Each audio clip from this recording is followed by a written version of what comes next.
All right, we are going to go ahead and get started. Thank you so much for joining us today for our last Medical Monday of 2025. So I will remind you again at the end, but we won't have Medical Monday in January. We'll take that off, so stay home and stay warm. Indiana winters sometimes are brutal. And then we'll be back in February. So to start us off, we are going to have Dr. Parrett. He's an emergency service medical physician here with Reid Health. Thank you. Of course. Hi, everybody. Oh, I use both. Oh, okay. Sorry. All right. Hi, good afternoon. Thank you for having me. Yeah, my name is Jordan. I'm one of the emergency doctors. I work both in the Connersville ER and the Richmond Emergency Department. And I'm also one of the medical directors for the urgent cares, the Reid Health Urgent Cares here in the community, Richmond and Connersville. And today we'll be talking about respiratory viruses. Started off with kind of a Christmassy looking theme, since it seems like respiratory viruses are so closely linked to the holidays and close quarters fellowship. So kind of like today. So we're going to talk all about respiratory viruses and things to watch for and ways that you can avoid it and weather the season and stay healthy. I thought I'd start off talking a little bit about myself. So my wife and I are both Connersville natives. I was born in Connersville. My wife moved there when she was really young. And then we got married during college. And we both went to college and did all of our training in Indianapolis. So we lived in Indy for about 12 years. And as soon as we finished up, we came back home and we live in Richmond. And we've been here for about almost 6 years now and super happy to be back home. This was us this fall in Boise, Idaho. We love to travel. It's how we've spent most of our free time since we've been here.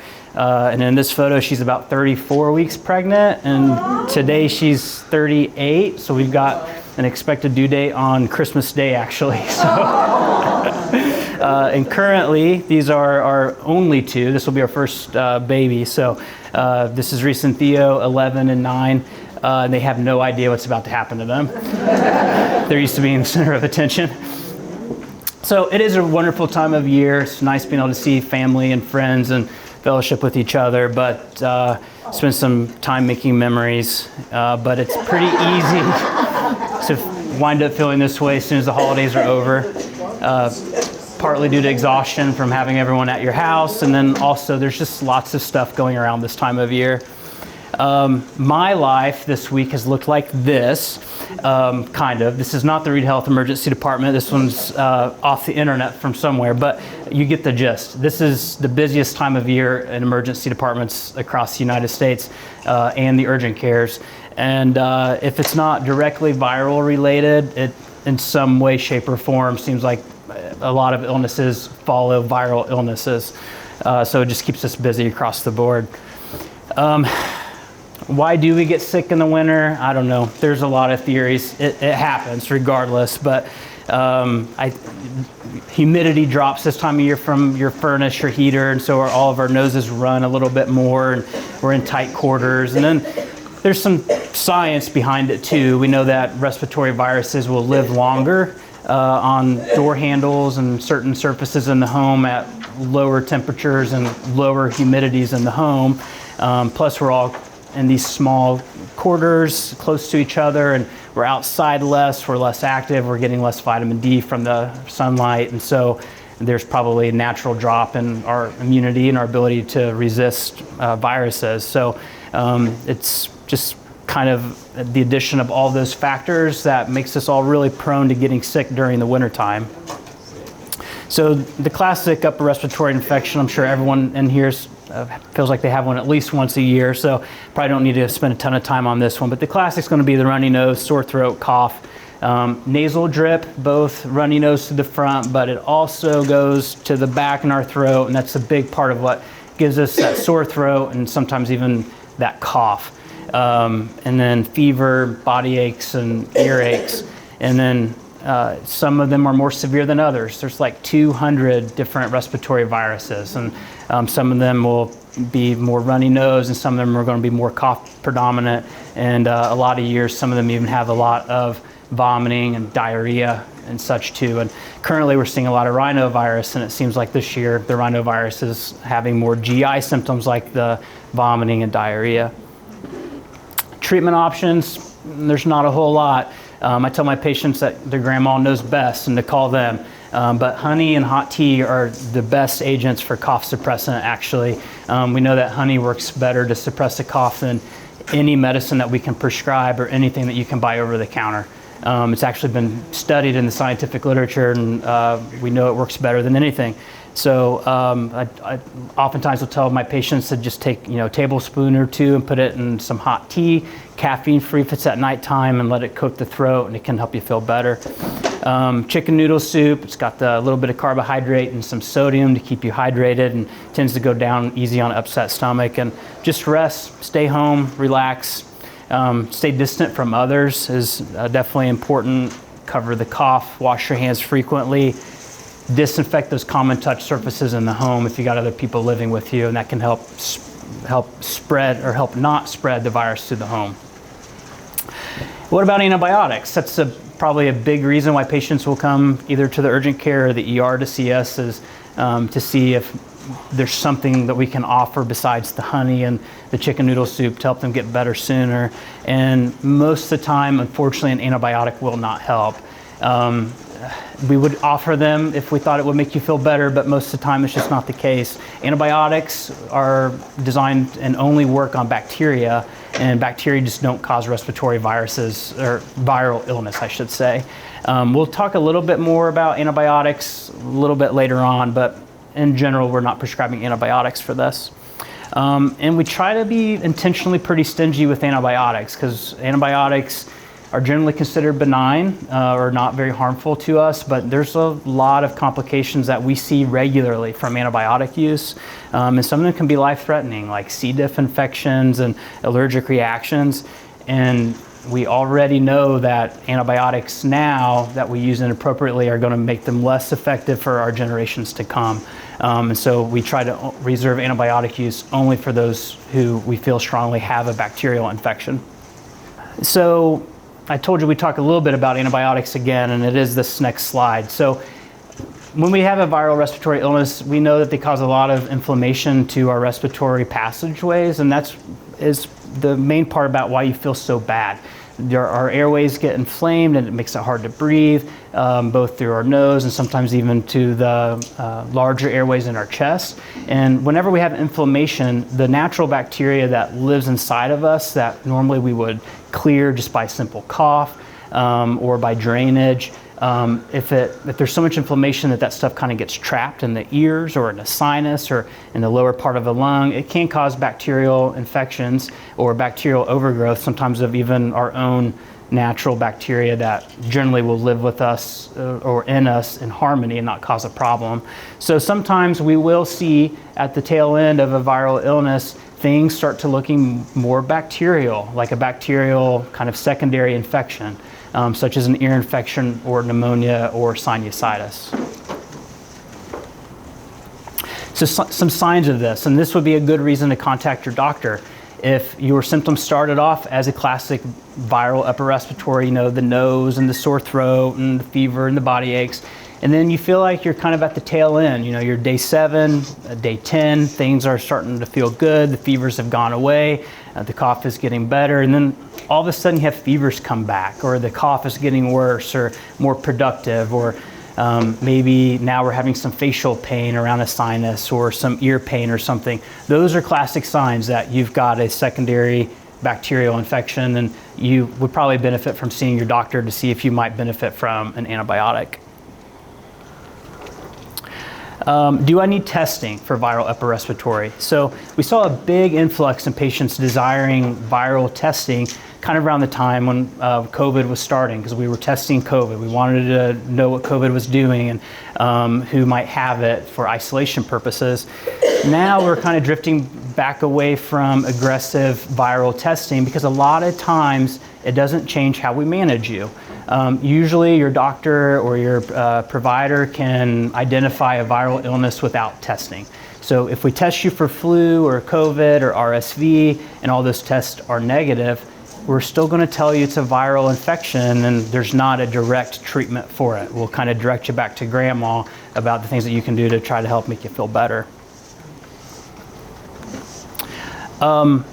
if you're kind of at that point where you're not really sure, it's only day 3 or day 5, you're like, man, I really think that I might have a sinus infection or pneumonia, always reach out and talk to your provider. We don't expect you to only call us when you need an antibiotic. So if you're unsure, contact your primary care provider, go to the urgent care, come to the ER if your symptoms are severe. We're happy to see you.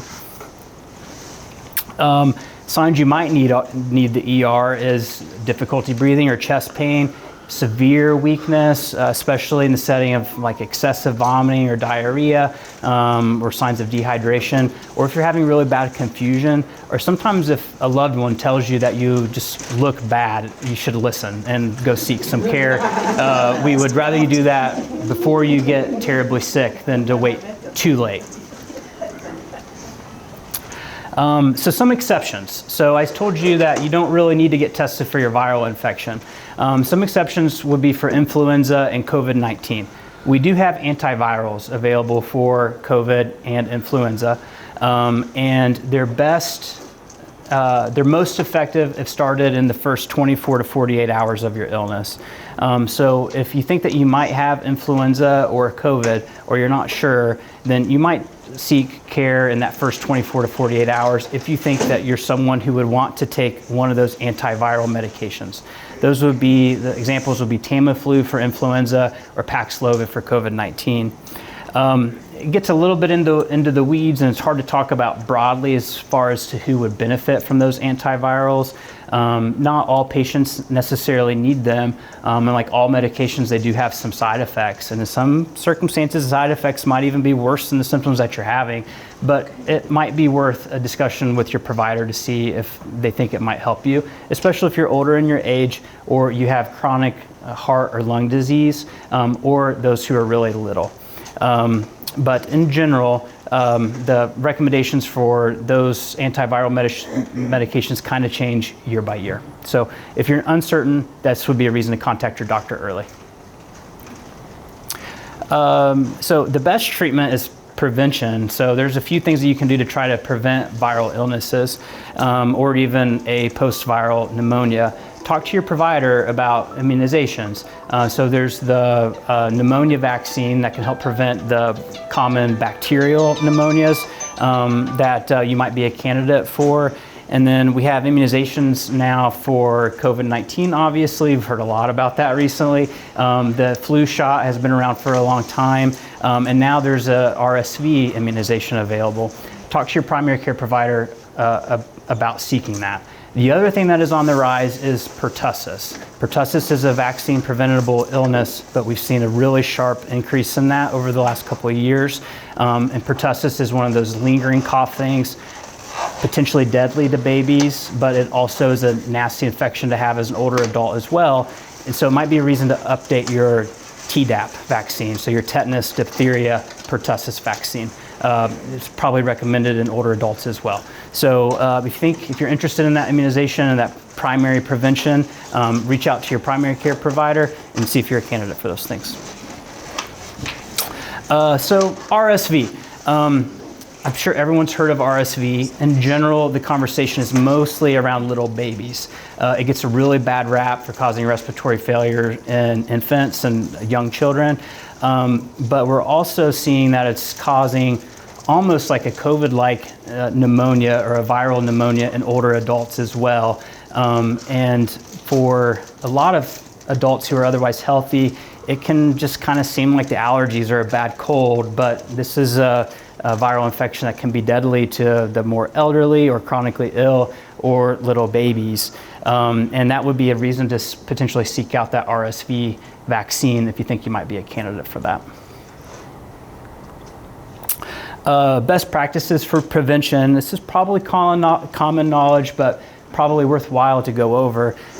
Hand hygiene, washing frequently. I always travel with hand sanitizer this time of year and try to sanitize every time I touch a surface. Before meals, covering that cough. Consider wearing a mask. I still wear a mask during flu season in the emergency department, and I see flu patients and COVID patients all day, and most seasons I don't get sick. And so I think it's just from good hand hygiene and wearing that mask and being cautious. So I do think that masks work.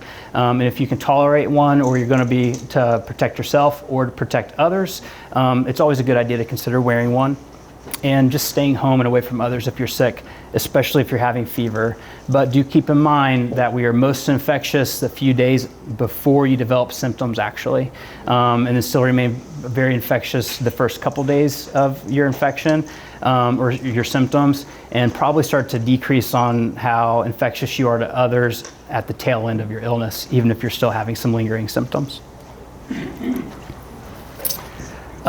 So all in all, I want everyone to enjoy your holidays and being around others. I don't mean to scare you to death, but just be cautious. You know, if you're going to be around those who are really elderly, or if you have a little baby or a newborn or infant in the family and you've got a runny nose and you feel okay, consider at least keeping your distance and being really careful with hand hygiene. I've seen our community practice of hand sanitizer kind of fall by the wayside now that we've gotten a little less scared of COVID, but we still put one in front of the buffet before we eat in my family, just to try to help prevent that infection from spreading. Because even if you don't have symptoms now, you might have tomorrow symptoms, and today you are infectious. So it's always good just to be cautious.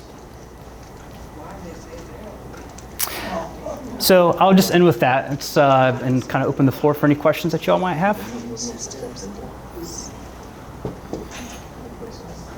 No questions? I was told there'd be questions. I'm happy to take any. I figured there would be. You've heard this so many times. You don't have any questions? Okay. All right. Well, thank you all for having me. I appreciate it. Next up, we have a community partner.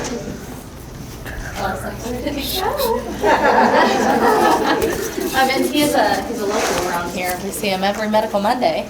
But we have Greg, and he's going to share on more of Brianna's Hope. And we do grant cycles. As you know, community engagement does grant cycles each year. And Brianna's Hope has applied multiple times and was able to receive funding. So he's going to share what's happening and kind of what the funding was used for and whatever you want to share with us today. Okay. Thank you so much. Hello, thank you. Well, first of all, my name's Greg. My name is Greg, and I'm a, yeah, it's on. I'm a grateful recovered alcoholic and a drug addict of 35 years. God delivered me from my drug and alcohol addiction August 6, 2013.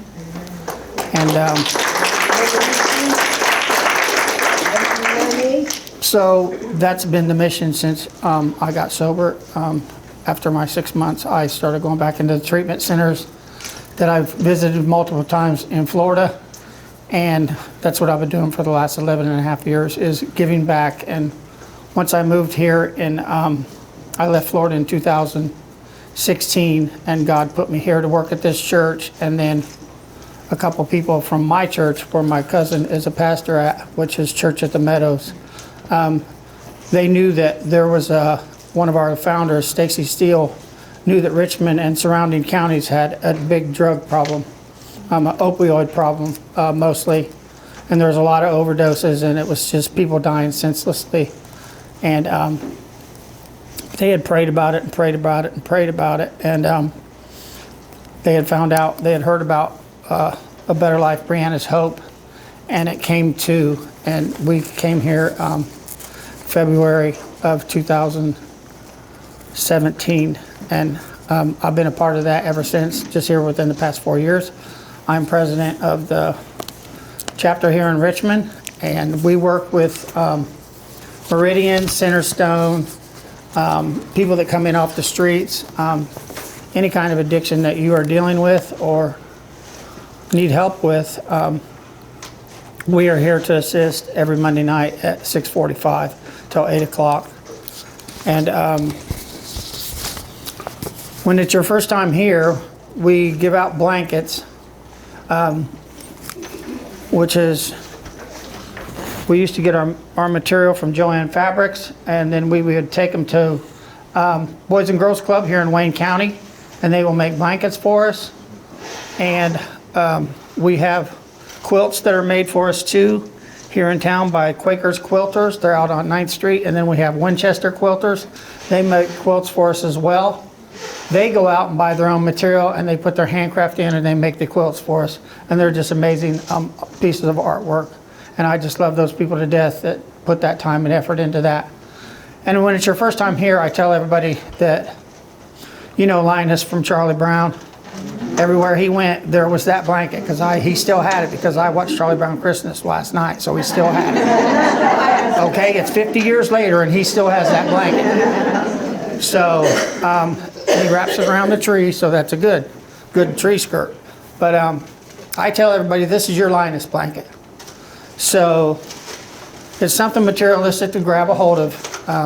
If you're ever jonesing and you're in the need and you feel like you want to use, that's something materialistic that you can grab a hold onto, and you better say prayers too.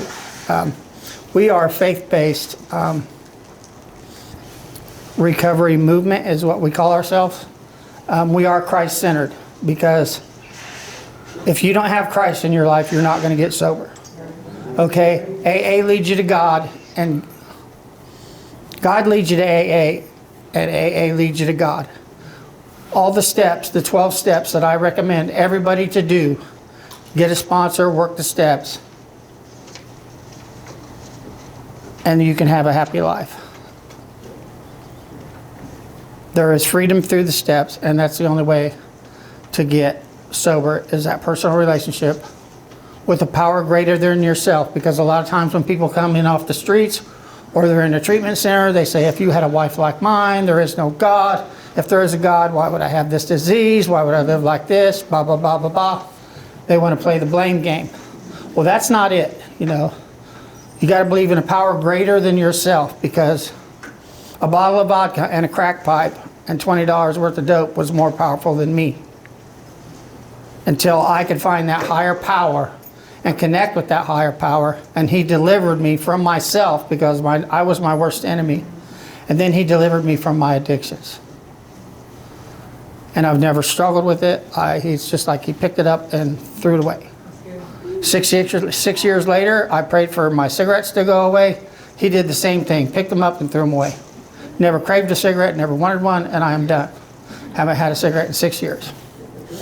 But I spent $500 on Chantix. If I would have went to God first, I would have gave myself $500. So anyway, we have sign-in sheets every week, and those go to Drug Free Wayne County, and they like to see how many people come through our meetings every week throughout the year. And then those go to Drug Free Wayne County, and we get grants from them, and we also get grants from Reid, which we buy our t-shirts. When our people come 3 times in a row, they get a t-shirt. We have bracelets, different colored bracelets. We have our workbooks that we work out of, and Bibles. And then we have our tags that they receive when they graduate. Detox, we have a 1 week, 30 days, 60 days, 90 days, 4 months, 5 months, 6 months, all the way up to 2 years, which is an overcomer tag. And we love to celebrate birthdays. Because like I just celebrated mine in August, and I just am blessed every year that, first of all, that God allows me to work in his house. Here, I've been here 9 years, and to be a part of Brianna's Hope, that I can work and help with other alcoholics and addicts to help them to achieve sobriety as well. So, that being said, a little bit about Brianna. Do I have time, or? Okay. Okay, Brianna D. Batiste was born in Dunkirk, Indiana, February 2nd, 1989, and they found her body June 16th, of 14. She was a cheerleader at West J Middle School. She began using in her high school years. 7th grade is where many people start using. It was way before for me. I was like 5. My dad used to feed me Pabst Blue Ribbon. At the age of 5, he'd send me to the refrigerator to get him beer, and he'd crack the tab open, and I'd be drinking beer at 5. So I'm a third generation alcoholic, and wasn't very good. Be feeding your 5-year-old kid beer, but anyway. She attended and graduated Jay County High School. She was known to be friendly, encouraged, and befriended those who were bullied or ignored. She had good grades. She was a home queen candidate. She was an aspiring fashion designer. By graduation, there wasn't much that she hadn't used. By the time she was 25, she was a full-blown heroin addict. Because once you start using the snowball effect, like when I started using cocaine in '89 and I turned my back on God, it was just a snowball effect. And it got worse and worse and worse and worse and worse. And I tell everybody, I've never met anybody that had stopped for a minute amount of time and went back out and said, boy, that was fun. A lot of people never make it through the doors again because of their pride or their ego, or they just die. And I like to engrave that in my people's mind, say, one last time, this might be your last time. Because even your dope dealer don't know what he's getting nowadays. It's very, very scary out there. So our leader, Pastor Randy Davis, subbed for her in many of her classes and had connections with her family. He was connected twice by Brianna's mom, requesting that he visit her in jail many times, as he did. On the evening of June 16, 2014, then 25-year-old Brianna did not return home or contact her father. The next day, he reported her missing to the local law enforcement.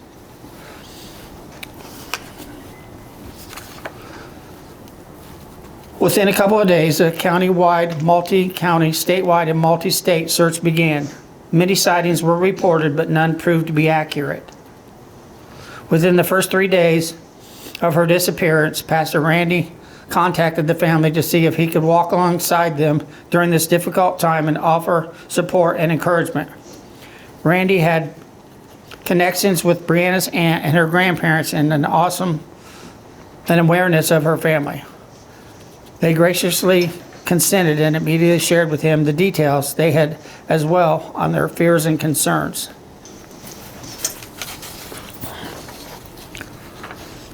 During this difficult time, they gave Randy full permission to share anything and everything we choose, because they wouldn't want anybody else who is suffering out there were. It was no secret in the area that Brianna struggled with addiction. The family believed that transparency and honesty would make a greater difference than denial and secrets. Honesty and denial are bad things when you're in recovery, and for them to be open and honest with her, what she was going through or what she had been doing, is the only way to get to the root and the bottom of things. They shared her story with all forms of news media and anyone who would listen, as they believed that one of the best ways to find her and to get her attention. After 10 weeks of searching, hoping and praying, the call came that confirmed their family's greatest fear. Okay, so her body was found laying on top of the ground covered with brush. Her right arm, left hand, and head were missing and have not been found. When a head is missing, 100% conclusive autopsy cannot be conducted. It is believed her death was heroin-related, but not proven. It is believed that the body was placed right there the night she left home, as she was wearing the same clothes. We do not know if the heroin was a choice or forced on her. It was obvious that someone knows her last moments. Someone was with her and knows how and why and what transpired in Brianna's last minutes. To the date, no one has stepped forward. As stated earlier, Pastor Randy walked through this tragedy with the family and was involved in many intimate moments with the family. He officiated Brianna's memorial service on October 6, 2014. During the calling hours, approximately 600 people filed through to pay their respects and offered their hearts. At the funeral, immediately after, there was 200 to 250 in attendance.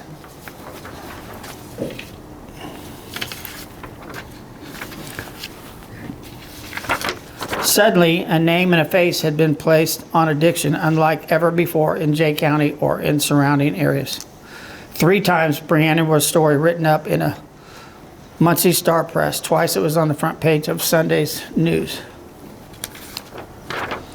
It was a product of all of this. God led Pastor Randy to see the need within Jay County and surrounding areas for some type of help for those struggling with addiction. He interviewed 75 to 100 alcohol addicts and strugglers to get their stories. Some of them had guns held to their heads, and some of them held guns to their own heads of others. Some were runners, some were bankers, some were dealers, and some were in-between folks. All were using.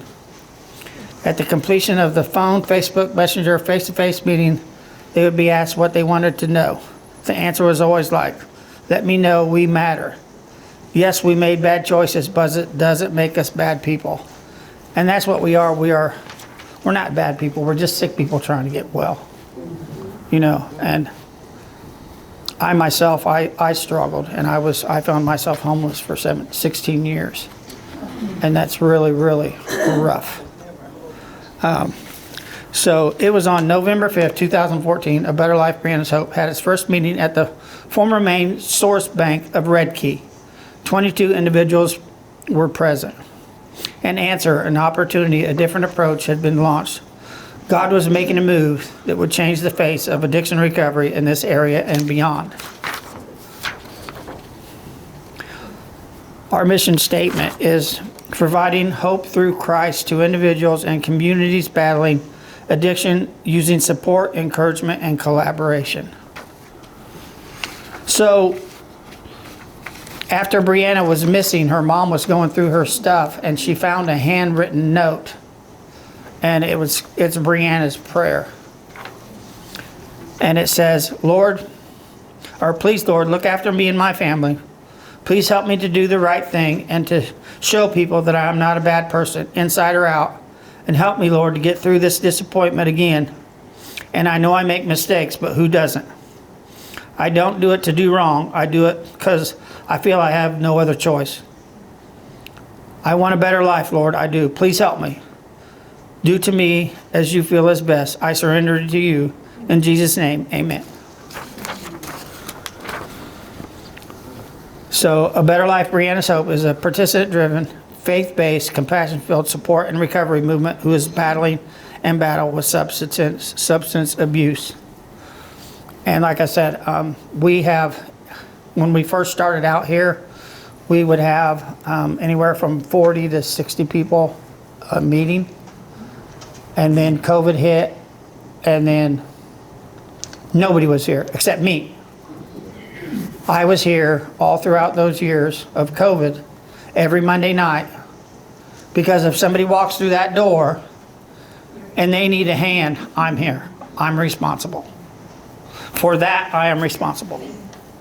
And we have Centerstone that meets on a regular basis. They come and they have anywhere from 14 to 20 people. And it's good. But here lately, something's been going on at the house. You know, if they get sick, they can't come. But last week, I had 2 people. But you know what? Those intimate 2 people meetings are awesome. Because the one girl was new in recovery, and she knew of a God, but she wasn't sure. And I just got back from a mission trip from Cuba, and we went over there to tell people.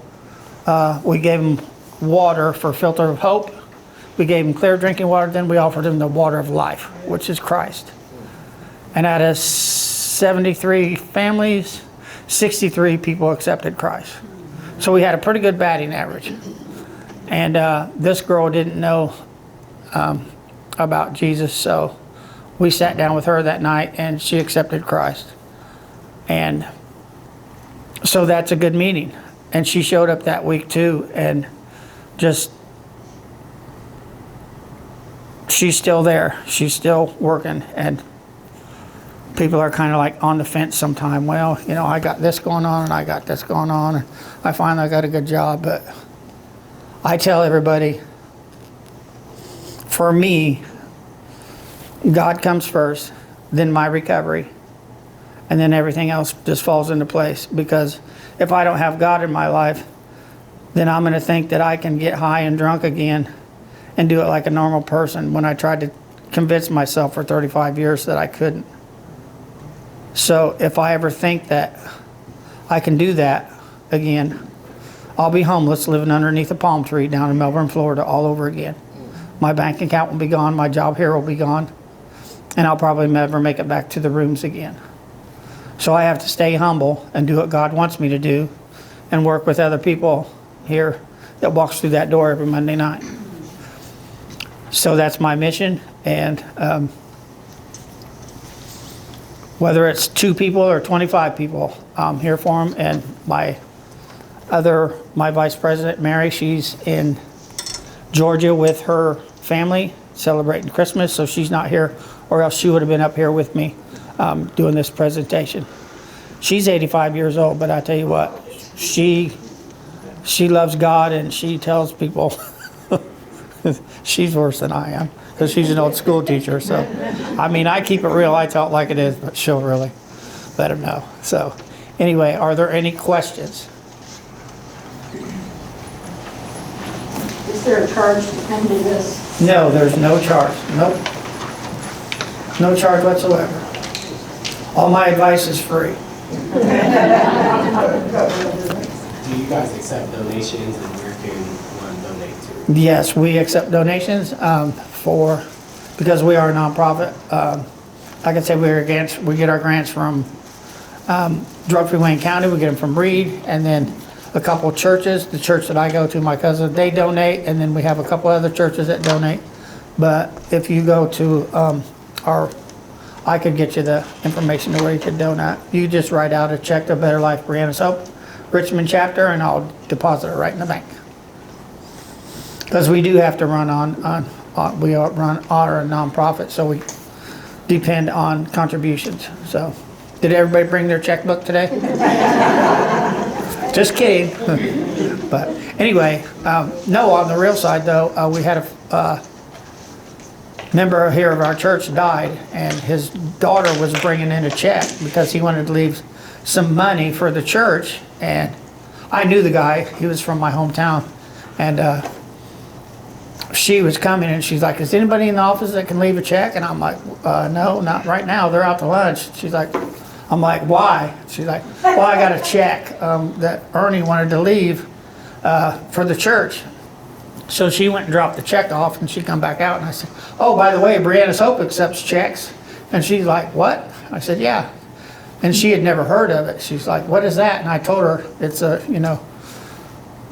recovery meeting that we have here in the church. And the next staff meeting that we had, the pastor said, did you tell Greg about the donation from Mr. Mills? And I'm like, no. Yeah, I saw her the other day. She was bringing in a check for the church. And I'm like, no, not that check. I said, well, what check? They said, they wrote you a check for $5,000. Oh, wow. You have not if you're not asked not. You know what I mean? So, Wow. anyway, that was a blessing. So, anybody else have anything? For folks that have heard about you and want to come to meetings but don't have wheels, don't have gas money, have kids, how do you guys work around that? Yeah, we don't provide transportation or anything like that because it's just me and Mary. Now, back in the day when we had a full staff, we used to have like 7 people on staff when we first started. You're kind of on your own to get to meetings and stuff. If you have children, they can sit in the other room or whatever, But yeah, we can't afford transportation. Now, Mary will take you home if you need a ride home or whatever, and it's cold or raining or whatever. She will be glad to give you a ride home. Because, it's how willing are you? How far are you willing to go to get sober? We had a guy that used to come to the meeting, and he would walk past McDonald's, and well, how'd you get down here? Oh, well, I walked. But you can't walk here to get sober in a meeting. I rode my bicycle 3 times in a hurricane one night, 120 mile-an-hour winds, to get crack cocaine. Even the police wasn't even on the road. So how willing am I to go to a meeting? You know, I had to ride my bicycle when I lived in Melbourne, Florida, just so I could get to a meeting. You know, I have to do whatever it takes to get to a meeting. So it's just how bad and how far are you willing to go to get it. I guess I've talked long enough. Anybody else? Thank you very much.